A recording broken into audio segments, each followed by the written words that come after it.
Hello, I'm Sean Nittner, the Director of Projects for Evil Hat, and this is the State of the Hat May 26, 2026 edition.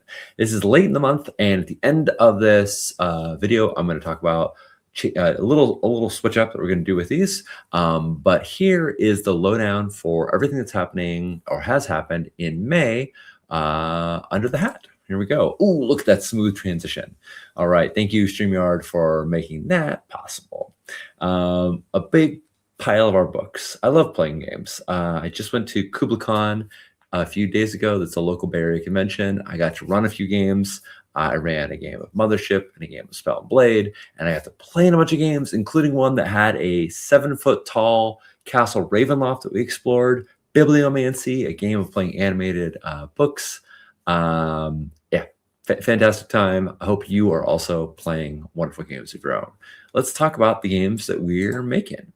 So first up, we have Mystic Marginalia. It has been released to backers. So if you backed the Hunter's Journal and Slayer Survival Kit crowdfunding campaign that we released some time ago, you now have in your, in your digital downloads of Backer Kit, you now have the PDF of Mystic Marginalia. This includes 54 pages of random tables to generate bystanders, locations, villains, minions, all the mystery elements that you might need for creating your own mystery. Michael Sands made a beautiful set of tables for generating those. It's got a new playbook from Merritt Golonka, a new team playbook, rather, from Merritt Golonka, the Ensemble Troop. And the Ensemble is based around having troop-style play, where each player might have multiple slayers, so you can take on even more fearsome foes. It is also very compatible with players coming in and out of the group. So if you have a gaming group that is a little flexible in who's attending, the Ensemble group might be the right fit for you. And we also have 2 new Hunter playbooks. Luke Green created The Abandoned, which represents an urchin, a castaway, or the sole remaining survivor of some terrible thing. And Michael Sands created The Elemental, a powerful creature tied to a specific element or mineral like gold or lead, obsidian, sapphire, or steel. And finally, Michael created alternative combat moves, both allowing you to zoom out of combat when you want to resolve it very quickly and zoom in when you want to get tense one-on-one duels and really granular back and forth between them. So that is available to backers now.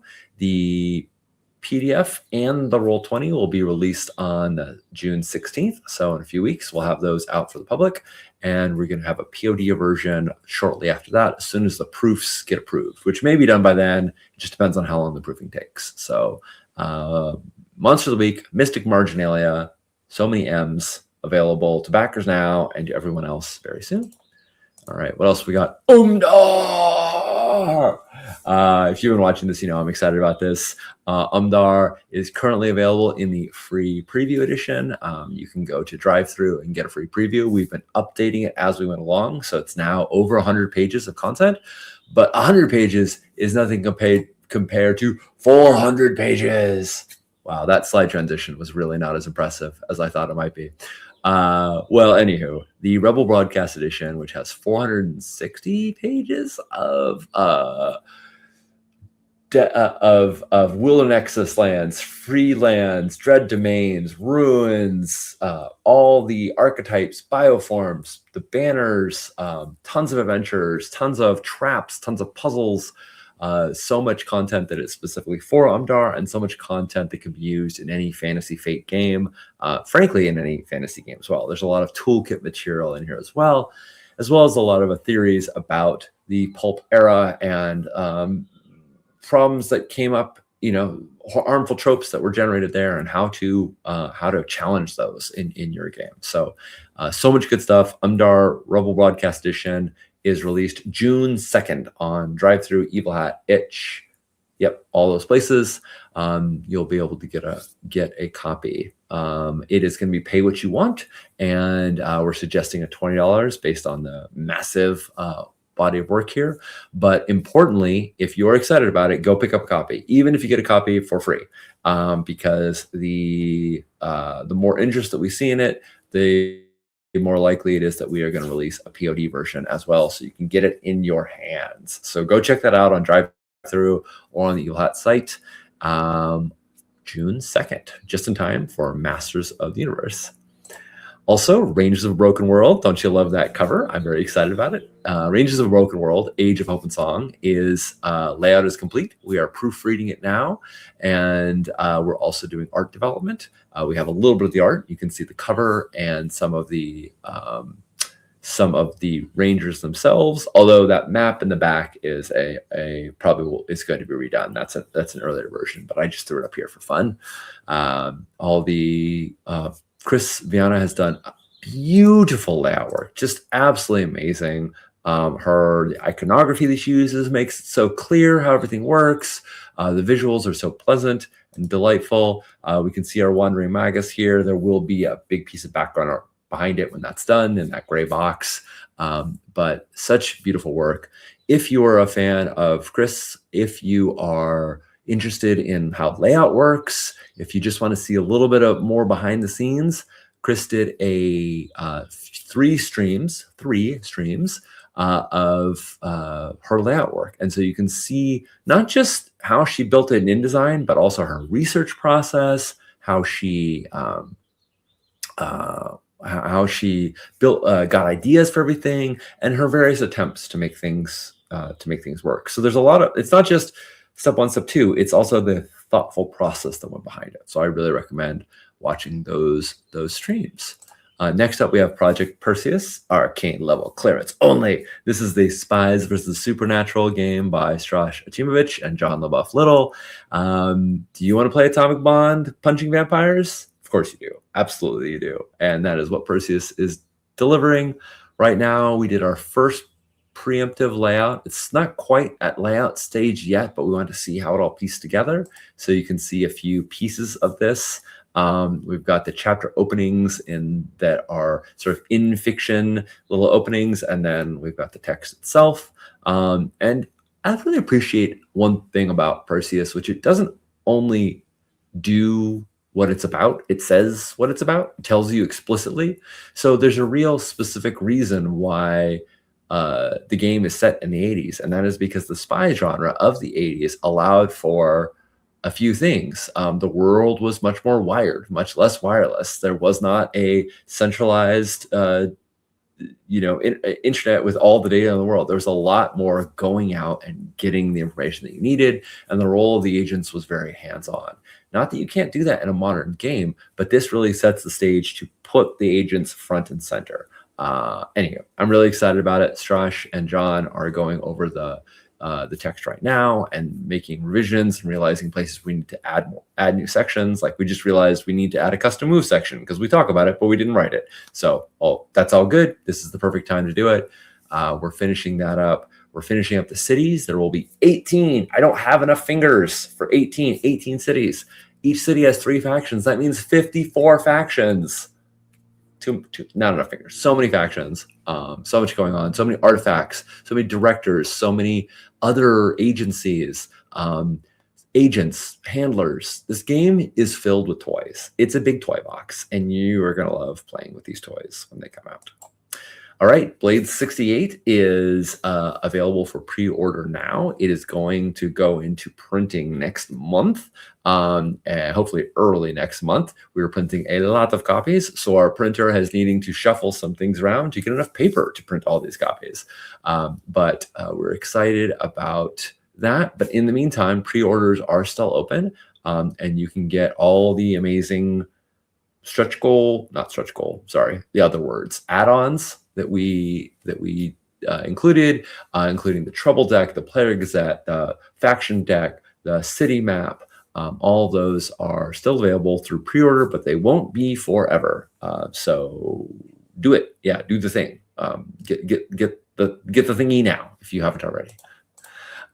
Here is one of the stretch goals. This is the mothballed offices. I show this because it is both. We have both. This is one of the rare cases where we had a team working together, and so we have some layout here, some layout schematics, as well as the actual text for it. But there's going to be a ton of factions, cold opens, ticking time bombs, stories and fiction, all those going into the Palace dossier. So that will be released to backers. Probably not when the core rewards are released, because that was never the plan. We didn't want to release our stretch goals with the core rewards, but I don't think it'll be too long after. The reason why is that out of the 45 stretch goals, 42 of them have been turned in and are in editing now. One of them is we've seen a draft, it's in progress, it's pretty far along, and 2 of them are just around the corner. We're expecting those to be turned in. So probably not delivered at the same time, but probably not long after. Designers and Dragons Origins is at the printer now. That's what, once this is done printing, then Blades will start printing. Designers and Dragons is kind of a landmark product for us because we've never done something that was this big as a single product unit. It is 4 books and a giant slipcase, all one big package that covers, if I haven't already talked to you about this a million times, that covers the history of Dungeons and Dragons from Chainmail through Mystera, just getting into 2nd edition. So there is even more than this, but as you can tell from the thousands of pages that this, over 1,000, 1,600 plus pages that this compilation is, this is already massive. The books are being printed now. And then once the books are printed and they have the exact size, the exact measurement of the books, then the slipcase will be made. Making this gesture with my hand, I don't know if that makes any sense, but the slipcase for the books will be made after that. That means that our delivery dates are probably going to slip a little bit because we just assumed everything would be printed at the same time. That's what we're used to. But it turns out when you order a custom slipcase, you have to wait for the books to be done. So they had to do it in serial rather than in parallel. So we're expecting a little bit of slippage there, but not a ton. So we might see these a month or 2 late, but not because of any catastrophe, not because of any real problems, so much as just a process that we had never done slipcases before. Now we know. Once we have a fixed, assured date on that, we'll put a product. We'll put an update in Backer Kit so everybody knows when to expect it. But I can say this much: they are looking really pretty. We've seen the proofs of the books, and gosh, they are gorgeous.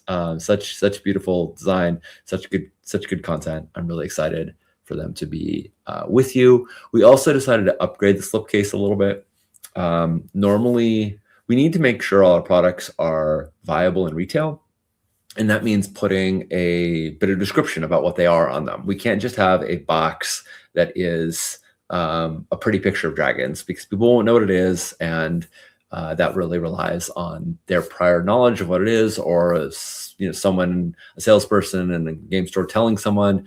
And we want to make sure if someone pulls this off our shelf, they can figure out what it is. And so our original plan was that we were going to just write on the back of the cover, on the slipcase, the product copy, basically what would be the back of book copy. But the idea of somebody putting this on their shelf, and if they wanted to have the slipcase with all the beautiful art facing out, we hated the notion that that would also mean that they had all this product copy on it. Like, it's useful in the store, it's not useful in your home. So we decided to pay for one additional little sheet of paper that's going to go in and be shrunk wrap inside, that's going to have all the product copy. And so people will be able to read it all when they in the store, but when you get home and you tear off the shrink wrap, that page gets discarded. And then you have this beautiful looking product that doesn't have, back of book copy on one side of it. So that's going to be, I think, a really nice touch. That didn't add any time to the development. That was just something we decided to pitch in for because it wasn't too expensive to add a little slip, and we thought it would just add a little nicer touch to the whole package. Next up is Deep Cuts. If you backed it, you have all your rewards. The only thing that is unfinished about Deep Cuts is Alchemy, which is the Alchemy RPG VTT. The Blades module is done, and that's available, and that's been sent out to people. The Deep Cuts module is still in development, so we'll update when that's ready. But I do have something exciting, which is to say that if you missed the crowdfunding campaign, now that we have distributed all of the Now that we've distributed all of the rewards, we have a few extras. So if you wanted to get your hands on those beautiful maps, or the Red Ledger, which is an amazing campaign journal, or the Cutter's deck, which is a custom poker deck, you can get them on the Evil Hat website. So I'm very excited that these are available. We had a few extra, and so you can get your hands on those. One thing of note, the crease lines on those maps is not accurate. Those are crease lines that we added for effect, but it's actually going to be bisected. So there will not be as many creases in the map.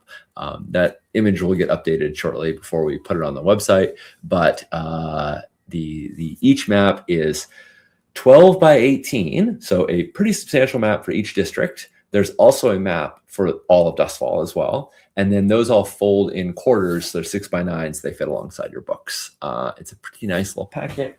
Let's see if I have it. Yep, here we go. I can show it off for you. So if you want one of these little packets that's absolutely beautiful, you can get hold of it. If you want this beautiful red ledger with all of the scores and downtime and crew stuffs and clocks and all that stuff, you can get hold of it. And if you want this amazing Cutter's deck, you can get hold of that as well. So, of course, and deep cuts too. But these are add-ons that we never know beyond the campaign how many we'll have. We always have to print a few extra because there could be loss or damage or other issues that come up, and that means that we have a few extra that we can sell. So those are on the web store now. Go ahead and grab them. Quantities are limited. It's just however many we have left. Next up is Godkiller by Connie Chang, a holy punk RPG for one player, the Godkiller, and one GM, the God. Man, if you've been watching these on the regular, you're probably sick of me doing that whole shtick, but I do love it. Connie is working on, get this, the slew rules for a slew of Godkillers. When we took this project on, we absolutely adored the project, the game as it was, a duet game for one player and one GM. But we also knew that most of our audience have larger groups. And while we're excited about having a game that you can play with just one other person, we also wanted to give people the option to play with more. So Connie is working on the slew rules for a slew of Godkillers. And we're excited to see that. We'll be playtesting that internally. And then I'm sure once it's done, Connie will be playtesting it at cons as well. So development on Godkiller continues. Dagger Isles, also, work continues on this. John and I have been doing the playbooks, the crews, the Empire playbooks for the military, the ministry, and the church as sort of colonizing forces. Really excited about the structure of the campaign that that's going to create. And John's doing some layout work with those, so maybe I'll have something like that to share soon. And then we've also started on our shipboard actions, naval combat rules, because you're on the Dagger Isles. Being on a boat is an important thing, and so we're working on that. And we're also going to be really building out the church. So tons of work. It's very exciting to be pinging back and forth with John on the mechanics side, and with Pam on the setting side. I had the best question, my favorite question I got to ask both of them the other day. Do God beasts dream? Yeah, that was fun. That opened up a lot of avenues when we answered that question. So very excited for to be able to share more about this once we have it ready. Next up is Abyssal, a monstrous undertaking by Vi Ash Cheshire and Laura Page Turner. This is in development with regular meetings between me and Vi, and we are going through playbook by playbook, fine-tuning things. So I expect this is just that development stage, probably going to be in this development stage for the next 6 months, but we keep carrying along with it. Streets of Jade, similarly, is in post-play test. Mendez and I are meeting weekly, and we just, I don't know, the same thing happened with Agon. Agon 2nd edition was actually Agon 13th edition because we made so many iterations of it, but we just made a new dueling rules for clean-bladed duels that will also work with debates and other kind of one-on-one tense contests. It works really well. The big question is, does it take too long? Is it satisfying? Are all the choices really meaningful? Is everyone else at the table still engaged? We ran a few duels. just the two of us, and that worked out really well. So now Mendez is taking it to cons and running it in playtest to see what it's like when one person is doing the duel and the other 3 or 4 players are side by side. Are they getting to contribute enough? We wanted them to be part of it and play a role. So we'll see how that's going. Excited that I get to duel with Jade and see how it goes. And Mendez is then testing it out. So fun stuff with Streets of Jade. Chenjiang is wrapping up its internal playtest, and then we're going to run a second external playtest shortly. So we're actually just looking for some art, and once we have the art ready for it, we'll be announcing that. We also want to wrap up the playtest so that we can turn our attention entirely to the public playtest. But that should be coming in the next couple months. And so if you missed the first one, the Chenjiang has had pretty massive changes in the boons and curses currency and the moves, in the focus of the game from like gig economy to retirement. The characters, yeah, lots of changes in it. We're really excited to playtest those. All those changes, results of what people were excited about or wanted to change in the first playtest. So this is the iterative process, and I'm really excited to see it continue along. Next up is Rocket Club. This is also wrapping up its playtest. In this case, it's the public playtest. This will wrap up at the end of the month. Then we'll give it another week or two for everybody to get their feedback in, and then Em will go, into the design caves and work. So we're about to move to the this is the same update every month sort of state for Rocket Club, because that's what post playtest development is like. But I will say this playtest has gotten a lot of play, a lot of streams, a lot of people playing Rocket Club online, a lot of folks in the playtest Discord server talking about it, giving really great feedback. And M has been absolutely fantastic about engaging with everybody and being really active on the server and doing streams themselves. So I've been really excited to see how that goes. I don't know if that's going to change the development time at all, but I do know that there's a lot of enthusiasm, a lot of excitement behind this game, and that's only going to reap good rewards. So really excited to see how Rocket Club continues after the playtest. Next up, As the Sun Forever Sets continues in the development. No news there. I moved too fast. Oh no, I've revealed it. Here is the end of the video updates. So the first update is that I'm going to start doing the State of the Hat videos at the start of the month, which means that I'm releasing this right at the end of May, and then there's going to be another one in like a week in the beginning of June. And the big reason for that is that whenever I look at our product page, it is not clear when you see, the May update, that was a recap of everything that happened in May. It really seems like you want to know what's going on in June, at the start of June, not at the end of June. And I kept looking at the product page where these videos are hosted, thinking, I always want someone to feel like the current month has been covered rather than last month has been covered. Because most of the time, since I release these at the end of the month as a recap of what happened that month, most of the time that means if you go to the product page, you're like, well, yeah, well, that was last month. I want to know what's going on now. So I'm shifting this up a little bit. I almost thought about skipping May, but as you heard, we had so much going on. I didn't want to do that. So I'm just going to start releasing these at the start of the month. That way, if you go to the product page and you're like, what's going on in June? It will be there at the start of June rather than at the end of June. So that's update number one. No fancy slide for that. That's just me telling you what's up. The other exciting thing is we have started two YouTube series. One is very short, limited run, and the other one will be quite expansive.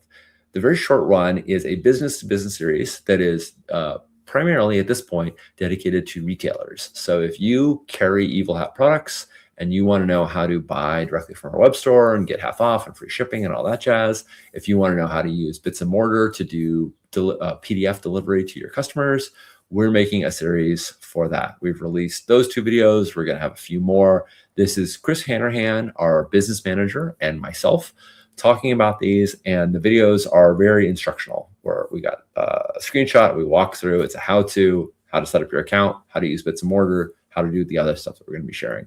This series by its nature is not going to have that many episodes, but it's going to be an archive that'll be useful, hopefully, as long as our systems stay the same. But as soon as we change the new website, we'll probably have to redo them. But for a good long while, these videos should be really useful if you're already carrying Evil Hat products in your store, or you want to know how you can get more benefits from us as a publisher, or if you're interested in carrying them.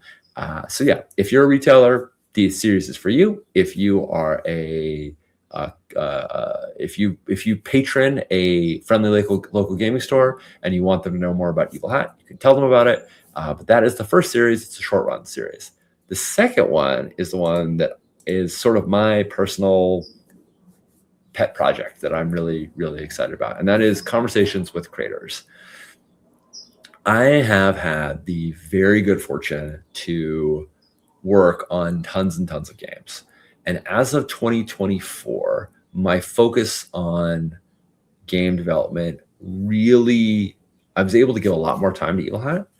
And for those who know me, there's a specific correlation. That's because I stepped down from running Big Bad Con, which was a massive undertaking, and it was wonderful and very rewarding. But also, by stepping down, I freed up a ton of my time, and I've chosen to dedicate that time to doing not just project management for Evil Hat, which is what I've done for over a decade, but product development. And I'd always been doing a little bit of it. I love games. I play games. I'm really excited about being involved in the process. But a lot of projects, I would just do weekly check-ins and allocate editors and proofreaders and art directors. And I didn't get into the meat of the game, or I didn't get in that much. And in the last few years, now that I've had extra time, I've been really diving into working on games. So I'm working directly with Mendez on Greenbone Saga, and Strash and John on Perseus, and Vi on Monstrous Undertaking. And Pam and John on Dagger Isles. It's super rewarding, and these people, they have such giant big brains. They're so smart. They think of things that I would not have thought of, and I don't know that anyone else would have thought of either. And I see all this stuff, and I'm like, I want to capture this somehow. I want to talk to them in a bite-sized little bit about what they're doing and why they're doing it, so that other creators can learn from that. I know there's a lot of interviews with creators out there right now, and they often ask a lot of questions that are standard from the format. How did you get into games? And how did this happen? But I wanted a series that was not, that the format was tailored to the creator and to the game. The format is not, I'm going to ask you these 10 questions. The format is, let's look at your game and the design choices you made, and let's make short little videos, like 10, 20-minute videos that are about one design choice and what it did, why you did it, and how it affects your game. And my hope is that if you are a fan of the game and you want to know more about how it was made, it's a great series for you. But also, if you're a game designer and you want to know what went into that design process, you can get some insights there. This is not at all going to be a how-to series. This is not going to be, well, step 1, step 2, step 3. This is going to be a series about, because I know I've already recorded a couple episodes, so I can already tell from experience. They're still being edited right now, but I can already tell from experience that this isn't like, if you want to make this mechanic do X, Y, Z, you can just look at the game for that. But it's about why those mechanics were chosen, what they do in the game, some of those things visible, some of those things invisible, and we're trying to surface all of that. And I'm really stoked. And here's where it gets even better. This is a thing that is exciting to me personally, Sean, but it's exciting to me beyond the bounds of Evil Hat games. I love talking to creators. I love designing games and seeing how other people design games and playing games and thinking deeply about them. And so this is a series that is sponsored by Evil Hat. Evil Hat is paying for, I have a new rig now. The reason why I might not have my eyes open as much is because I have a blinding light in front of me that I'm trying to get used to. I've got a better camera. I've got a better mic. I've got some sound baffling up. Evil Hat has sponsored me improving my rig, and they're sponsoring the editing of the series, but it is not limited to Evil Hat Games. We're going to start with Evil Hat Games because I got to pay them bills. I want my sponsors to have discussion about their games, but it's not limited to Evil Hat Games, which means that if folks will talk to me, if I've played your game and you want to talk to me, then we can get on here and talk about it. And it also means these don't need to be current, super recent games. I think this series is going to have value to.